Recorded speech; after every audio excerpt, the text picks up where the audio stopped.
Bobby Knight has passed away just now at the age of 83. And how do I feel about this? So for me, I grew up during the 90s. That was my childhood. That's I was born during the 80s, grew up during the 90s. So you get an idea of just the events I experienced growing up. But I remember Bobby Knight during the 90s. And during that time period, that's really when his college career was declining. Just he wasn't winning championships with Indiana anymore. He wasn't having any significant achievements even in his conference around that time. So he was kind of like during that period, he was just washed up in my eyes. So I remember hearing the stories back then about how he was great back in the day. He was this amazing coach that used to win championships, all that other good stuff. But what really stood out to me as a kid growing up was that he just was straight up crazy. He was a lunatic. You would just see him, and this man was just so angry, just so angry that even as a kid, I was thinking in my mind, who would want to play for this guy? This guy is like psycho. He's psychotic. I definitely wouldn't want to play with a guy that yells the way he yells and the way he's so animated and aggressive.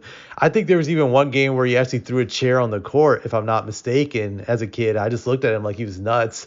I remember what was funny that even my father hated Bobby Knight, and my dad was a very strict guy, and he would just tell me sometimes when Bobby Knight was on TV to just change the channel because he felt Knight was a crazy nut job. I remember one time jokingly he just said, "Hey, change the channel. The only reason they're showing this game is because they think Bobby Knight might do something crazy. That's the only reason Indiana's on TV. They suck and Bobby Knight sucks."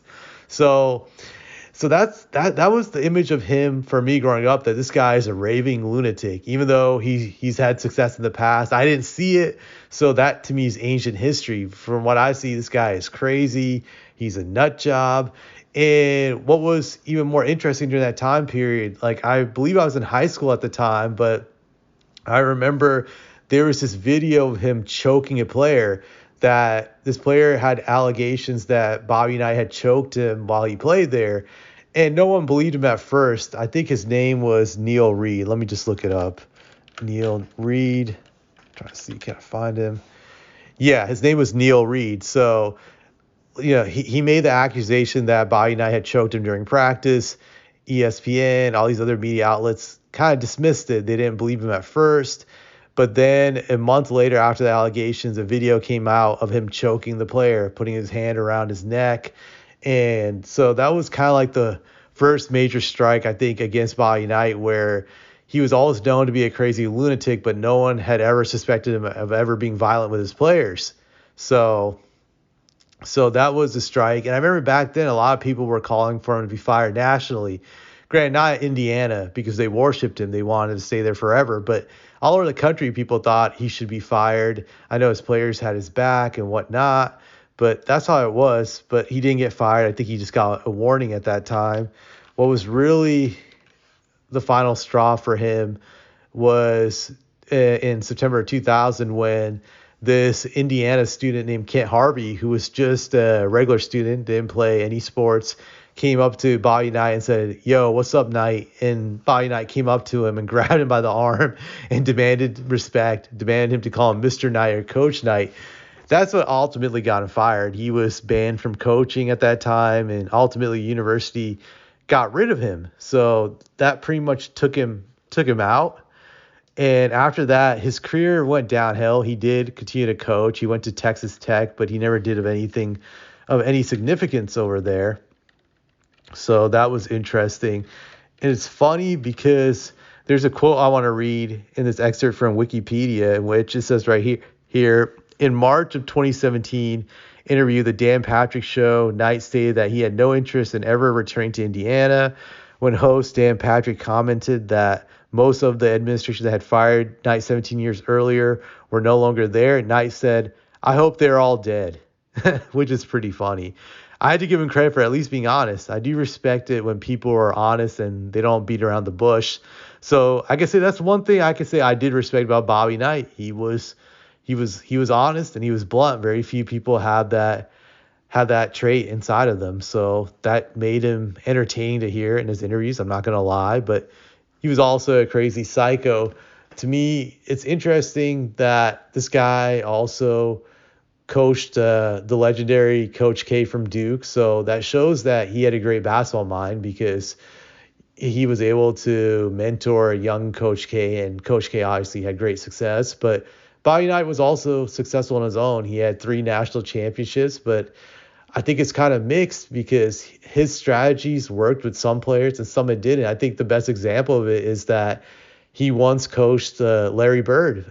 Larry Bird went to Indiana University. I think that's where Bobby Knight coached, and what happened was that Larry Bird and him just didn't click. Larry Bird felt he didn't give a shit about him and just didn't acknowledge him and was just too tough, and Larry Bird left.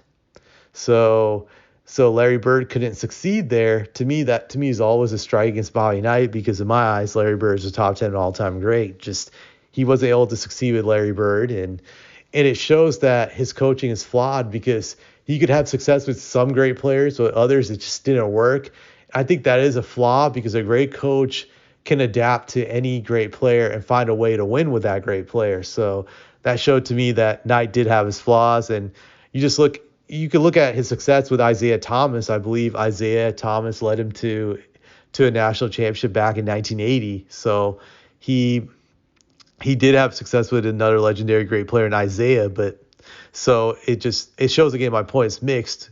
One great player he can win with, another one he can't, just depending on the personalities he's dealing with. He needs a certain type of personality to succeed with. So that to me is his flaw as a coach. Don't really have much else to say really about him. Just he was just really a madman, I could say, while he was a coach. And one final thing I'll say is I do remember him having this gimmicky show. I think it must have been during the 2000s or maybe early 2010s called Night School on ESPN. It was during his final years of Texas Tech where it was a reality TV show where a bunch of guys tried out to be like the 12th man for his Texas Tech team. That show was pretty entertaining. I have to say that. So that's the last memory I really have of him, and don't have anything else to say about him. Just that he's probably a relic of his time period because I don't think you'll ever see a coach as crazy, as animated as he is in this era and be allowed to get away with it. But now when I think about it, to me, he was just like a crazier, heartless version of Greg Popovich. The more I think about it, just imagine Greg Popovich just 10x more crazier, and that's probably Bobby Knight right there. So that's all I have to say about it.